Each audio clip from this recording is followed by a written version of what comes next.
Today we're taking a look at these NCAAF matches, which are happening on Saturday, November 26, 2022, and giving you match breakdowns, betting tips and predictions in general on these games.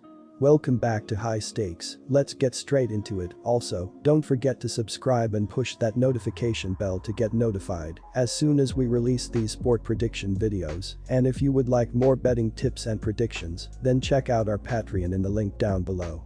Our new Patreon is a way for us to help you improve your chances of making more money. Multiple plans are available for each and every one of you. By becoming a member of the High Stakes Patreon, you will have access to our best team picks, total picks, parlay picks and much more. Stop wasting hours of your time searching for bad betting predictions that ends up costing you a lot of time and money. Join the High Stakes Patreon now and get the best betting picks. Going back to our video, we will give you 2 betting picks for each game, a team pick and a total pick based on facts and detailed explanation.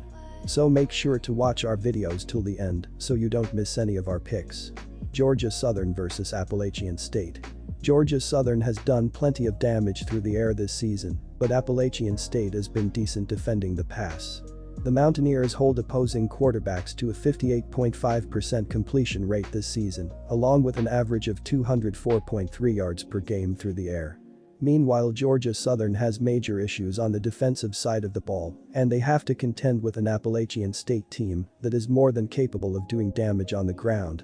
The Eagles have given up an average of 227.5 yards per game and 5.5 yards per carry on the ground, in addition to 23 scores. That inability to stop the ground game proves to be too much for the Eagles to handle. Give the points and take Appalachian State in this contest. Take Appalachian State Mountaineers minus 4.5 points. The Appalachian State Mountaineers have been brutal against the spread this season, as they are just 3-8 at TS so far this season. Running back Jalen White should dominate on the ground in this game and make things easier for their offense as they can open up the playbook, while the Mountaineers are going to struggle a bit to differentiate their offense, as they will just fall in love with dropping back and passing. Their defense in the last handful of games did not show too much separation, as Appalachian State is allowing 25.7 points in their last 3 games, while Georgia Southern is giving up 30 points in their previous 4 games. The Eagles covered in each of their last 4 games against one another. Go with the Georgia Southern Eagles to cover the spread in this game. UNLV vs Nevada. On the season, the Wolfpack is 117th in the nation in passing offense, with 177.2 yards per game, while they stand 111th in rushing offense, with an average of 113.2 yards per contest. The Wolfpack is 121st in the FBS in scoring offense, with 18.5 points per contest, while they are 109th in scoring defense, by allowing an average of 31.3 points per game. Nate Cox has hit 106 of 207 passes for 1,188 yards, with 4 touchdowns and 3 interceptions. He is second on the team in rushing offense with 242 yards and 3 scores. Shane Illingworth is 84 of 145 for 761 yards with 2 touchdowns and 3 interceptions this season. To'oto'o is the leading ground gainer for the team, with 188 carries for 767 yards and 10 touchdowns this season. Devont Lee, 67 carries, 233 yards, 5 TD, is the second back in the system. Jamal Bell has hauled in 25 receptions for 254 yards. BJ Castile, 43 catches, 491 yards, 3 TD, Ta, 35 grabs, 277 yards, TD, and Dalvin Campbell, 30 receptions, 396 yards, TD, are all over the 250-yard mark in receiving yards on the season. Brandon Talton hit all 14 extra points and 7 of 9 field goal attempts, with a long of 50. Matthew Killam is 10 of 11 on extra points and 3 of 5 on field goals, with a long of 48 on the year. The Rebels enter this week 89th in the nation in passing offense with 215.5 yards per game through the air and stand 75th in rushing offense by grinding out 143.5 yards per contest on the ground. UNLV is 79th in the FBS in scoring offense by averaging 26.3 points per game and 95th in scoring defense, as they allow 29.1 points a contest. Doug Brumfield has completed 164 of 252 passes for 1,898 yards, with 10 touchdowns and 5 interceptions. He is third on the team in rushing by contributing 257 yards plus 6 scores on the ground. Harrison Bailey, 14 of 31, 109 yards, and Cameron Friel, 33 of 49, 364 yards, 3 TD, int, have seen limited action on the year.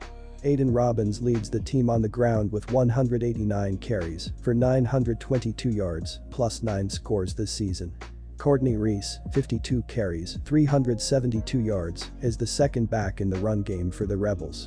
When UNLV goes to the air, Ricky White leads the way with 50 receptions for 623 yards and 4 scores this season.